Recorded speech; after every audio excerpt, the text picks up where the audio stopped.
Je me souviens, il y a une dizaine d'années environ, en 2006-2007, juste avant la crise financière qu'il y a eu à l'époque, il y avait un nouveau phénomène qui prenait de l'ampleur dans le monde de la finance. Des robots commençaient à traiter sur les marchés financiers plus rapidement, avec plus de précision que les humains. En 10 ans, on est passé de 3% à plus de 95% dans certains cas de transactions financières qui sont faites par des algorithmes, des intelligences artificielles qu'on a entraînées pour faire de l'argent sur les marchés financiers. Le résultat, des banques comme Goldman Sachs se sont débarrassées de plus de 99% de leurs traders humains et les ont remplacés par des intelligences artificielles. C'est quand même assez incroyable. À l'époque, je faisais un doctorat en Angleterre en intelligence artificielle et comme tout le monde qui était étudiant pour faire de l'argent, on faisait du consulting justement pour les banques, on les aidait à mettre en place ces algorithmes. Sauf qu'à l'époque, je n'avais pas pensé aux conséquences de ce que j'étais en train de faire. Mon père était lui-même un trader et il a perdu son job parce que des gens comme moi ont créé des algorithmes qui ont remplacé des gens comme lui. Quelqu'un de passionné pendant 40 ans, qui a passé sa vie à parler d'économie, de finance, qui se réveillait tous les matins en pensant à ça, a aujourd'hui plus d'emploi. Alors quand j'ai réalisé ça, je me suis dit, on ne peut pas laisser tout le monde, tous les emplois disparaître comme mon père a perdu le sien. Parce que l'intelligence artificielle, il ne faut pas oublier que c'est une technologie qui est en train de changer l'intégralité de tous les métiers qu'on connaît aujourd'hui.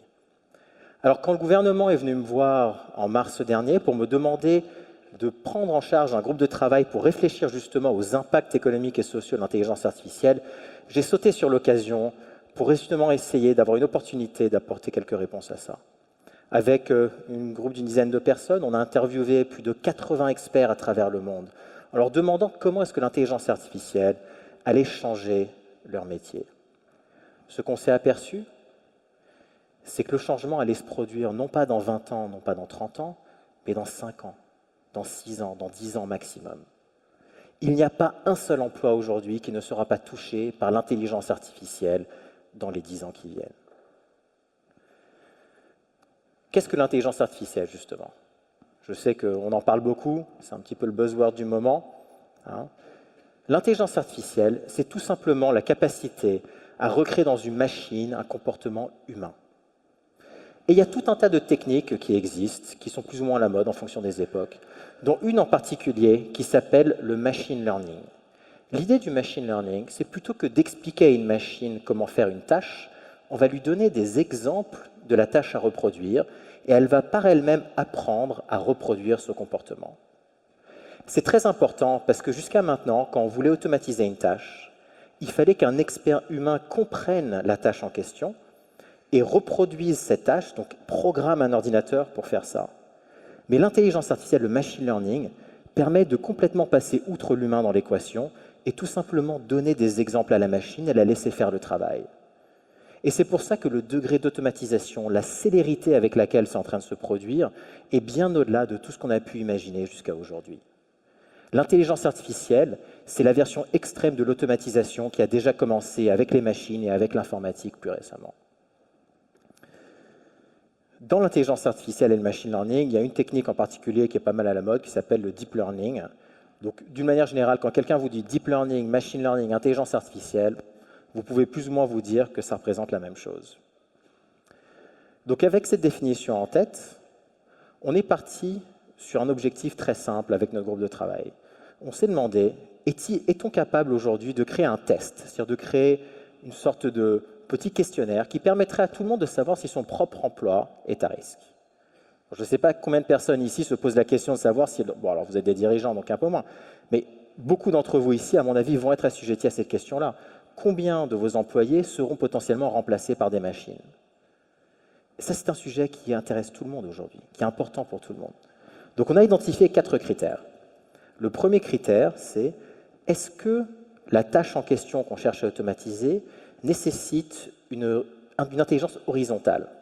C'est-à-dire, est-ce que ça nécessite de réfléchir au système dans son ensemble, à prendre de la perspective sur le problème? Par exemple, le métier d'un scientifique, un scientifique doit toujours regarder les choses dans son ensemble pour trouver une solution. Il s'avère que les intelligences artificielles aujourd'hui sont parfaitement incapables de faire ça. elles sont ce qu'on appelle faibles, c'est-à-dire qu'elles sont capables de faire une seule chose, c'est la tâche qu'on leur a appris à faire et absolument rien d'autre. Donc les emplois qui ne sont pas monotâches, mais qui nécessitent une réflexion de second degré, ne sont pas très à risque. Le deuxième facteur, c'est est-ce que la tâche en question requiert une intervention manuelle complexe? Il s'avère qu'en fait, la robotique n'avance pas du tout aussi vite que l'intelligence artificielle. Et la raison est extrêmement simple. Fabriquer un robot, ça coûte de l'argent parce qu'il y a des matériaux physiques et ça met plus de temps à créer. Donc dans le temps qu'on a créé une itération de son robot, on a peut-être créé 100 itérations son intelligence artificielle. Et le résultat, c'est que quand bien même on aurait une IA qui serait capable de reproduire un comportement, si ce comportement nécessite des choses complexes à manipuler, la robotique en fait ne suit pas encore le cas. Donc tous les métiers d'artisans, toutes ces choses-là sont plutôt à l'abri aujourd'hui. La troisième chose qu'on oublie très souvent, c'est l'acceptabilité sociale de l'automatisation. Ce n'est pas parce qu'on peut automatiser quelque chose qu'on va nécessairement avoir envie de l'automatiser. Je vais vous donner un exemple. L'arbitre de foot. On a déjà aujourd'hui des technologies qui permettent sans problème de regarder les vidéos du match en temps réel, d'analyser le jeu et de déterminer si les règles ont été suivies ou pas. Sauf qu'en pratique, quand on fait ça, ce qu'on s'aperçoit, c'est que le jeu s'arrête en permanence. Ça devient un peu comme le football américain, donc ça s'arrête un peu tout le temps et globalement, plus personne n'a envie de regarder, quoi.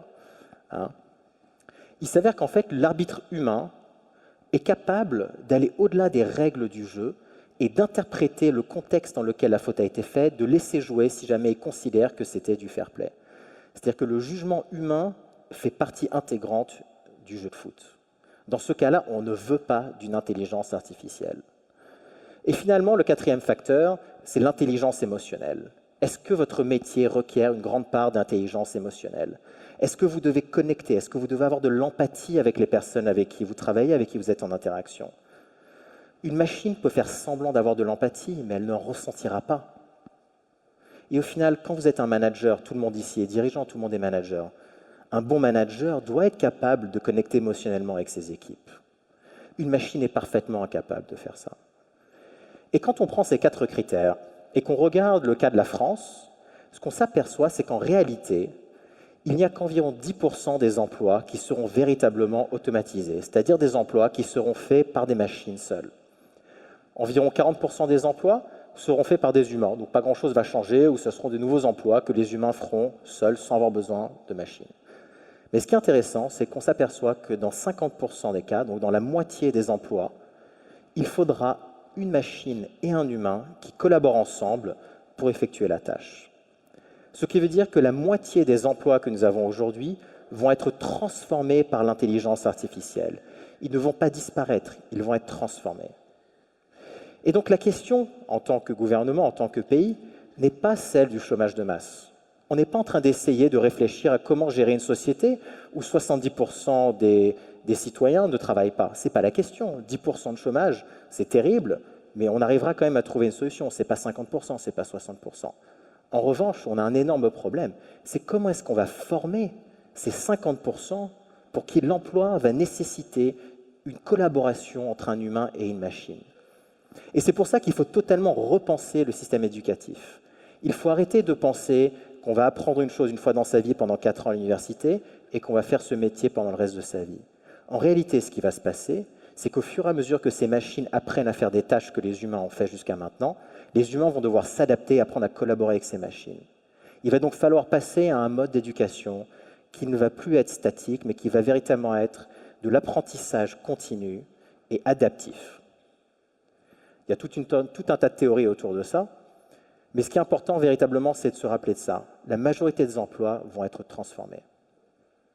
Et la raison pour laquelle je vous raconte ça, et c'est très important, c'est que, je ne sais pas pour vous, mais moi, depuis toujours, on m'a expliqué que les machines, un jour, allaient prendre le dessus sur les humains, qu'on allait tous être un petit peu comme dans le film Matrix, devenir un petit peu des batteries humaines, qui allons servir d'énergie pour ces machines qui auraient décidé que finalement, on ne servait pas à grand-chose. Mais en fait, on n'est pas obligé de réfléchir comme ça. Peut-être que si on arrêtait de penser humain versus machine, et qu'à la place, on commençait un petit peu à réfléchir humain plus machine, si on commençait à combiner la puissance intellectuelle, la capacité de réflexion horizontale et émotionnelle d'un humain avec la puissance d'exécution verticale d'une intelligence artificielle, d'une machine, eh bien, on s'aperçoit qu'on serait capable de résoudre quasiment tous les problèmes. Tous les problèmes que les humains n'arrivent pas à résoudre seuls. Les problèmes de climat, les problèmes d'économie, les problèmes de santé. Tous ces problèmes-là sont potentiellement résolvables par un humain et une machine qui collaboraient ensemble. Et puis peut-être aussi finalement que si on arrive à créer un monde où les machines et les humains collaborent, où on arrive à déléguer toutes ces tâches aux machines, pour la première fois depuis des siècles, on arrivera enfin à avoir le temps de faire des choses qui nous rendent heureux. Merci.